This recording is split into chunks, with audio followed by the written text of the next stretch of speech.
നമ്മുടെ ഇന്ത്യ രാജ്യത്ത് ഒരുപാട് വെറൈറ്റി പേരുകളിൽ അറിയപ്പെടുന്ന ബിരിയാണികളുണ്ട്. നമ്മളിന്ന് വ്യത്യസ്തമായിട്ടുള്ള ഒരു ബിരിയാണി ട്രൈ ചെയ്ത് നോക്കാൻ പോവാണ്. 2 kg ബിരിയാണിയാണ് നമ്മൾ ഉണ്ടാക്കുന്നത്. 1 കപ്പ് തൈര്, 4 തക്കാളി, 5 സവാള ഫ്രൈ ചെയ്തെടുത്തതാണ്. ഇത്രയും സവാള മൊത്തം നമ്മൾ ഇതിന് യൂസ് ചെയ്യുന്നില്ല, ഇടയിൽ നമുക്ക് ബാക്കിയുള്ളതും കൂടി യൂസ് ചെയ്യാനുണ്ട്.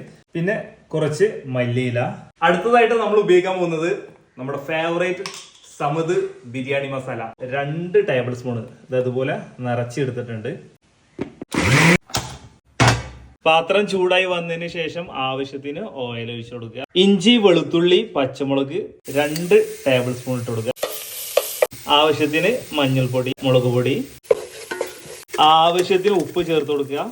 2 കിലോ ചിക്കൻ തുടക്കത്തിൽ നമ്മൾ മിക്സ് ചെയ്ത് വെച്ചല്ലേ ഒരു മസാല, ഇനി ഇതിനകത്തേക്ക് ചേർത്ത് കൊടുക്കുക.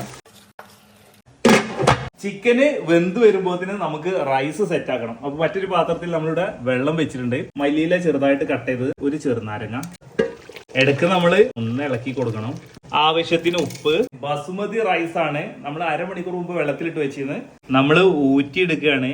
ചിക്കനൊക്കെ നന്നായിട്ട് വെന്ത് റെഡി ആയിട്ടുണ്ട്. ഇതുകൊണ്ട് ചെറിയൊരു പരിപാടി ഉണ്ട് കേട്ടോ ലാസ്റ്റ്, അതിനു വേണ്ടിയിട്ടാണ് മാറ്റി വെക്കുന്നത്. ഇനി റൈസ് അങ്ങോട്ട് ഇട്ട് കൊടുക്കുക.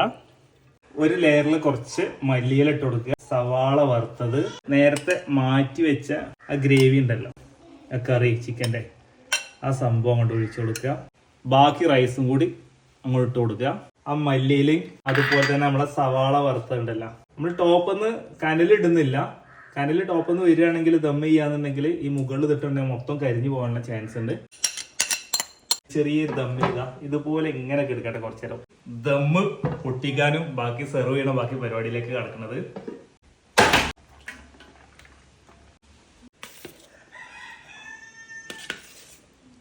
അങ്ങനെ മിക്സിംഗ് ഒക്കെ കഴിഞ്ഞ് നമ്മളിത് ഓരോ പാത്രത്തിലേക്ക് മാറ്റുകയാണ്. ചിക്കന് തൊടുമ്പോത്തിനുണ്ടല്ലേ ഇങ്ങനെ പോരുന്ന് നല്ല വേവായിട്ട് തന്നെ കിട്ടിയിട്ടുണ്ട്. ഇനി നമുക്കിതാ കുറച്ച് റൈസിൽ ഇങ്ങനെ മിക്സ് ചെയ്തിട്ട് നമുക്കൊന്ന് കഴിച്ചു നോക്കാം. സംഭവം രക്ഷയില്ല, അടിപൊളിയായിട്ടുണ്ട്. നമ്മൾ നന്നായിട്ട് മിക്സ് ചെയ്തുകൊണ്ട് ആ തമിഴ്നാട് സ്റ്റൈൽ ബിരിയാണി ഉണ്ടല്ലോ, എല്ലാം കൂടി മിക്സ് ആയിട്ട് ഇങ്ങനെ കിട്ടുന്ന റൈസൊക്കെ ഉണ്ടല്ലേ, മഞ്ഞ കളർ മസാല മിക്സ് ആയിട്ടുള്ള. അപ്പോൾ നമ്മൾ തുടക്കത്തിൽ ഉണ്ടാക്കിയ മസാല ശരിക്കും അതിൻ്റെ ഫ്ലേവർ എല്ലാ റൈസിലും കിട്ടുന്ന രീതിയിൽ കിട്ടാനും വേണ്ടിയിട്ടാണ് നമ്മൾ മിക്സ് ചെയ്തെടുത്തത്. സംഭവം അടിപൊളിയായിട്ടുണ്ട്.